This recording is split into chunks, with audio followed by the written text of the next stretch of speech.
Shugaban gwamnatin mulkin soja na riƙon ƙwarya na ƙasar Nijar Firaminista Ali Muhammad Lamin Zan ne ya kaddamar da rijiyar farko ta kamfanin Sonidep, kamfanin dillancin mai na ƙasa wanda hukumar mulkin sojan ta Nijar a yanzu suka ɗaga darajarsa daga wannan matsayi zuwa cikakken kamfanin mai da gas na ƙasa wanda aka baiwa hurumin gudanar da aikin bincike, haƙowa da kuma sayar da man fetur ɗin da gas na ƙasar Nijar da sunan Nijar a Nijar da ma kasuwar duniya.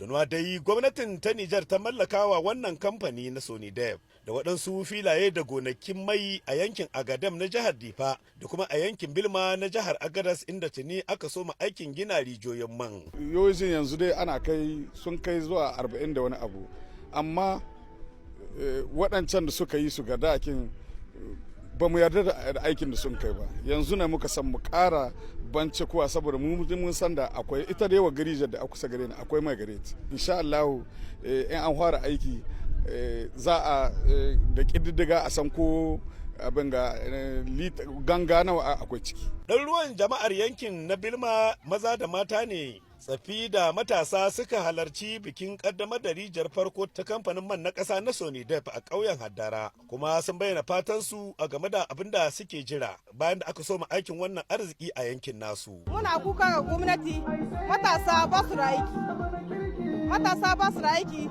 ya kamata a kula da su, a ji kukansu, a san me suke ciki. Ba mu so yara su tafi wani kasa waje su lalace, wani su zo wani su yi mugun wani abu. Muna so fata gwamnati a tashi a sa shi cikin aiki wannan patrol namu a nan Niger. Muna so na birni na daji duka mai patrol namu wannan na wajenmu. Allah ya kowa a cikin Niger kowa ya samu arziki. Ga al'ada dai gano arzikin man fetur na kasancewa ummar haba'isan tashin hankali ga ƙasa musamman a yankin da ake haƙarsa. Sai dai al'ummomin jihohin na Agadez da Difa sun sha alwashin ba da gudunmuwarsu wajen tabbatar da zaman lafiya da tsaro a yankin domin ganin aikin man fetur ɗin ya wakana a cikin nasara. Nan wajenmu akwai mutane jama'an tsaro da security suna yi.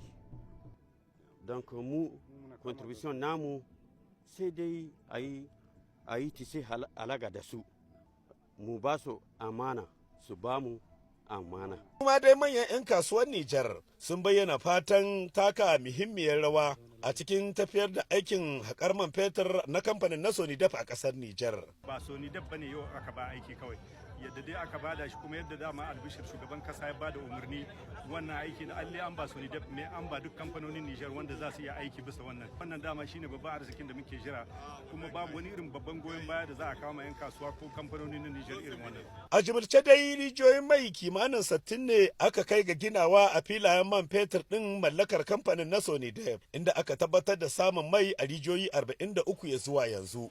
Wannan kuwa a wani mataki na karfafa sabuwar tafiyar samar da cikakken 'yancin kan ƙasa wanda hukumar mulkin sojan ƙasar ta Nijar ke ikirari tun bayan kwatar mulki a ranar 26 ga watan Yulin 2023.